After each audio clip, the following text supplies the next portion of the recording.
নমো সংস্কৃতায় সংস্কৃত কক্ষাতে সকলকে স্বাগত জানাই। আমি সুরজিৎ রয়। আজকে আমরা এসএসসির 15তম প্রশ্ন উত্তর নিয়ে আলোচনা করব। তাহলে চলো শুরু করা যাক। দেখো প্রথম প্রশ্নটিতে কি বলছে যে নেষ্টা কোন বেদের সহকারী পুরোহিত। দেখো 4টি বেদ রয়েছে, প্রতিটি বেদেরই 4 জন করে পুরোহিত থাকেন। 4 জনের মধ্যে একজন হচ্ছে মুখ্য পুরোহিত থাকেন এবং 3 জন হচ্ছে সহকারী পুরোহিত।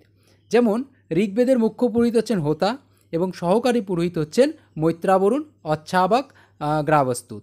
এবং সামবেদের মুখ্য পুরোহিত হচ্ছে উদ্গাতা এবং সহকারী পুরোহিত হচ্ছেন প্রস্ততা, প্রতিহার্তা, সুব্রহ্মণ্য।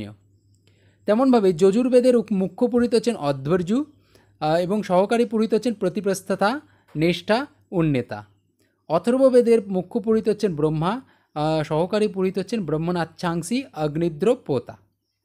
অর্থাৎ নেষ্টা হচ্ছেন যজুর্বেদের সহকারী পুরোহিত। অর্থাৎ সঠিক উত্তরটি হবে অপশান গ, যজুর্বেদ। নেক্সট হচ্ছে 2 নম্বর। 2 নম্বরে বলছে যে ছন্দ সূত্রের রচয়িতাকে। ছন্দ সূত্রের রচয়িতা হলেন আচার্য পিঙ্গল। অর্থাৎ পিঙ্গলাচার্যই হচ্ছেন ছন্দসূত্রের রচয়িতা। অর্থাৎ সঠিক উত্তরটি হবে অপশান খ, পিঙ্গল। নেক্সট হচ্ছে 3 নম্বর। 3 নম্বরে বলছে ঋগ্বেদের ষষ্ঠ মণ্ডলের ঋষি কে। দেখো দ্বিতীয় থেকে অষ্টম মণ্ডলে পর্যন্ত পৃথক পৃথক ঋষি রয়েছেন। যেমন দ্বিতীয় মণ্ডলের ঋষি হচ্ছেন গৃৎসমদ ঋষি, তৃতীয় মণ্ডলের হচ্ছে বিশ্বামিত্র, চতুর্থ মণ্ডলের বামদেব, পঞ্চম মণ্ডলের অত্রি, ষষ্ঠম মণ্ডলের ভরদ্বাজ, সপ্তম মণ্ডলের বশিষ্ঠ এবং অষ্টম মণ্ডলের কর্ণ। অর্থাৎ ষষ্ঠ মণ্ডলের ঋষি হচ্ছেন ভরদ্বাজ। অর্থাৎ সঠিক উত্তরটি হবে অপশান ঘ, ভরদ্বাজ। নেক্সট হচ্ছে 4 নম্বর। 4 নম্বরে বলছে শূদ্র শ্রেণীর দেবতাকে। শূদ্র শ্রেণীর দেবতা হলেন হচ্ছে পূষা। অর্থাৎ সঠিক উত্তরটি হবে অপশান ঘ, পূষা। নেক্সট হচ্ছে 5 নম্বর। 5 নম্বরে বলছে ভবভূতির প্রকৃত নাম কি। ভবভূতির প্রকৃত নাম হচ্ছে শ্রীকণ্ঠ। তিনি শিবের উপাসক বলে তার নাম হয়েছে ভবভূতি। অর্থাৎ সঠিক উত্তরটি হবে অপশান ক, শ্রীকণ্ঠ। নেক্সট হচ্ছে 6 নম্বর।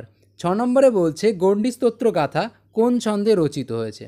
দেখো গণ্ডী স্তোত্র গাথা হচ্ছে এটি শ্লোকধারা ছন্দে রচিত হয়েছে। অর্থাৎ সঠিক উত্তরটি হবে অপশান খ, শ্লোকধারা। নেক্সট হচ্ছে 7 নম্বর। 7 নম্বরে বলছে শুক সপ্ততি কথা এটি কার রচনা। শুক সপ্ততি কথার রচয়িতা হচ্ছেন চিন্তামণি ভট্ট। অর্থাৎ সঠিক উত্তরটি হবে অপশান ঘ, চিন্তামণি ভট্ট। নেক্সট হচ্ছে 8 নম্বর। 8 নম্বরে বলছে অগ্নিপুরাণে গদ্যকাব্যের কটি ভেদের কথা বলা হয়েছে।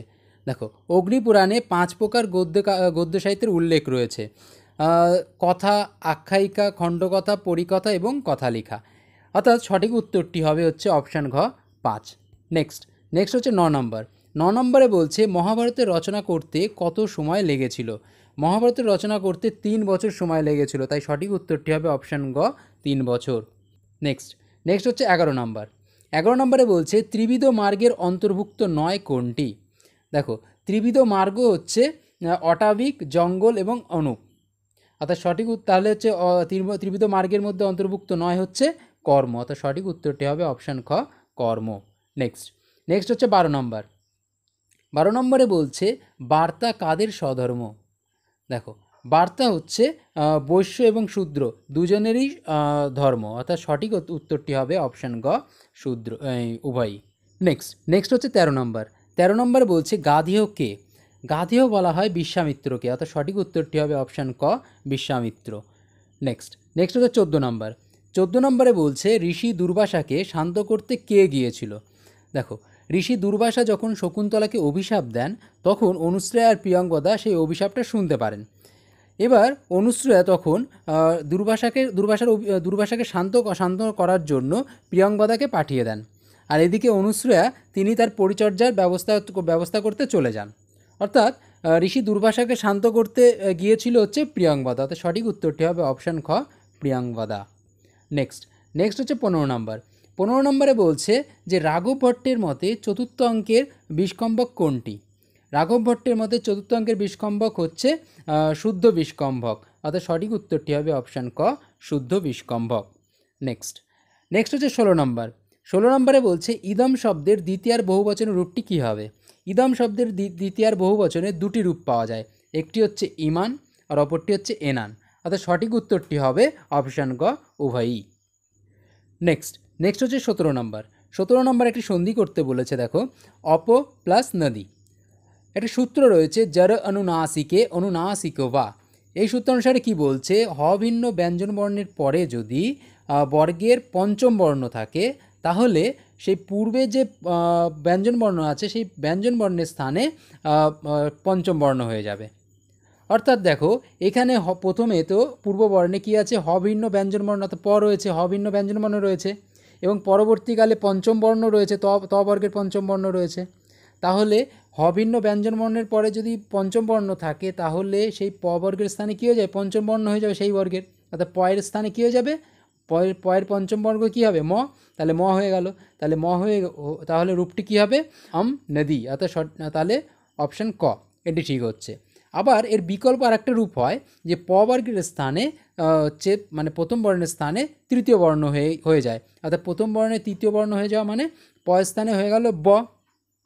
তাহলে কী হয়ে যাবে, অব নদী। অর্থাৎ অপশান গ এটাও ঠিক। তাহলে ক আর গ দুটো অপশানই ঠিক, অর্থাৎ সঠিক উত্তরটি হবে অপশান ঘ, ক ও গ। নেক্সট হচ্ছে 18 নম্বর।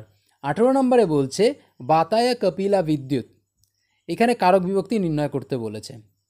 দেখো, এখানে চতুর্থী বিভক্তি হয়েছে কোন সূত্র অনুসারে, উৎপাতেনা জ্ঞাপিতে চ। এই সূত্র অনুসারে বাতায় পদে চতুর্থী বিভক্তি হয়ে বাতায় পদটি নিষ্পন্ন হয়েছে। অর্থাৎ সঠিক উত্তরটি হবে অপশান ক, উৎপাতেনা জ্ঞাপিতে চ। নেক্সট হচ্ছে 19 নম্বর। 19 নম্বরে বলছে মশকানাম অভাবঃ, সমাস নির্ণয় করতে বলেছে। দেখো, এটা একটা অব্যয়ভাব সমাস।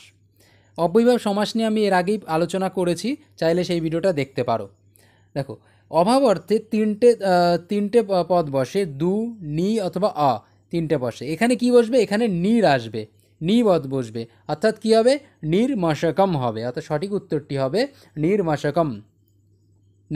নেক্সট হচ্ছে 20 নম্বর। 20 নম্বরে বলছে মৃধাতুর লিটের উত্তম পুরুষের বহুবচন রূপটি কী হবে।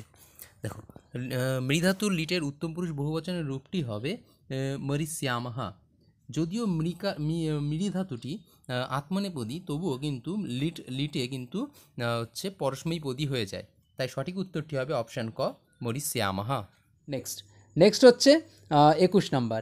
21 নম্বরে বলছে যে ক্রি প্লাস ত এর পরিনিষ্ঠিত রূপটি কী হবে।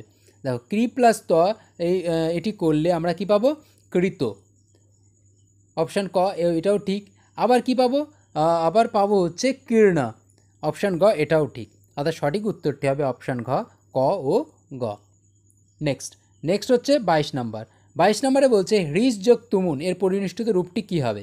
দেখো, হ্রিস যোগ তুমুন এর যদি রূপটি করি তাহলে পাবো হচ্ছে হর্ষিতুম হবে।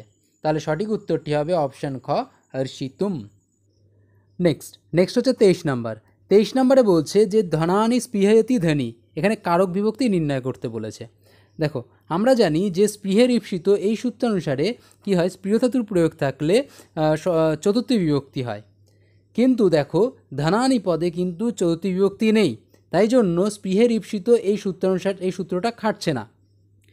দেখো, এখানে কর্তুর ঈপ্সিততম কর্ম এই সূত্র অনুসারে কর্ম সংজ্ঞা হয়েছে। কর্তার ঈপ্সিততম ধন বোঝানোর জন্য এখানে কর্তুর ঈপ্সিততম কর্ম সূত্র অনুসারে কর্ম সংজ্ঞা হয়েছে, এবং কর্মণি দ্বিতীয় সূত্র অনুসারে দ্বিতীয় বিভক্তি হয়ে এখানে ধনানি পদটি নিষ্পন্ন হয়েছে। অর্থাৎ সঠিক উত্তরটি হবে অপশান খ, কর্তুর ঈপ্সিততম কর্ম। নেক্সট হচ্ছে 24 নম্বর।